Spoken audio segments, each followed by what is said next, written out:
Welcome to Life with Langga! Samahan niyo ko for today's mini vlog. At syempre hindi tayo aalis kung hanggat hindi kasama itong asawa ko, Pogi Yarn. At ngayong araw nga ipupunta tayo sa Ibahaya Clan kung saan sinaselebrate din ang Ati-Atihan Festival, the mother of all festivals. Galing pala ito sa Kalibo Aklan at ipinagdiriwang bilang pasasalamat kay Senior Santo Niño. At dahil kasunod lang naman to ng bayan namin, dito na naming naisipan na i-celebrate yung Ati-Atihan Festival. Mag-aalas 12 na nga at hindi pa kami nakakakain, kaya ang una namin gagawin ay pupunta na lang muna kami sa simbahan at magpapalapak kay Senior Santo Niño. Tanghali na yun pero ang dami pa rin talagang tao. At ayan nga, marami na namang nakikitang mga balloons itong anak ko at ang dami na namang mga tinuturong mga toys. Pero syempre, focus muna tayo sa goal. So ayan nga, nandito na kami sa simbahan at tingnan nyo naman na ang dami nagpapalapak kay Senior Santo Niño. Sa pagkakaalam ko kasi, ang pagpapalapak ay debosyon at humihingi ka ng proteksyon galing sa kanya. Yung iba nga pinapasuot pa yung mga anak nila ng mga damit ni Santo Niño. Kahit nga yung mga galing pa sa malalayong lugar, pumupunta lang talaga sila dito para maranasan yung ati-atihan dito sa Ibahaya Clan. Naluluha na nga sa tampo itong bunso ko kasi yung gusto niya ako yung magkakarga sa kanya. At ayan nga, at turn na nila ng pagpapalapa kay Senior Santo Niño. First time pala to ng bunso ko.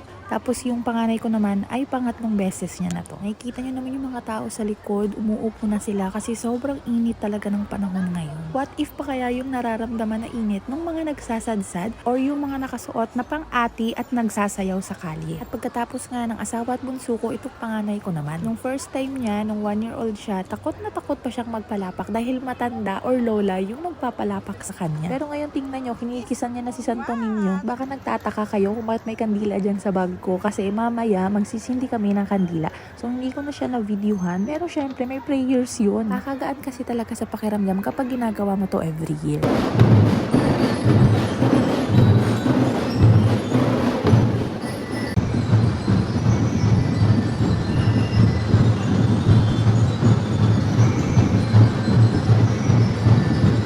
Barangay sa Ibahaya Clan ay may ginagawang mga floats. At yung inspiration nila ay kung ano yung kanilang hanap buhay. Hindi ko na mapapakita sa inyo lahat ng floats kasi nga sobrang gutom na talaga kami. At dahil hindi nga namin kasama si Papa, wala kaming mapuntahan na bahay na pwede namin kainan. Syempre, fiesta eh. So naghanap na lang kami dito sa mga stall na pwede naman kainan at napili namin itong shawarma rice. Sa sobrang gutom namin, dalawang buy one take one na talaga yung binili namin. Tapos bumili lang kami ng tubig at 4 season na shake para refreshing. Tingnan nyo naman kung gaano kainit dito ngayon. Pero wala lang sa atin yan dahil natural sa ating mga Pilipino ang debosyon at pagsuporta sa mga fiesta dito sa Pilipinas. At natural lang din na mabudol tayo ng mga anak natin katulad nito.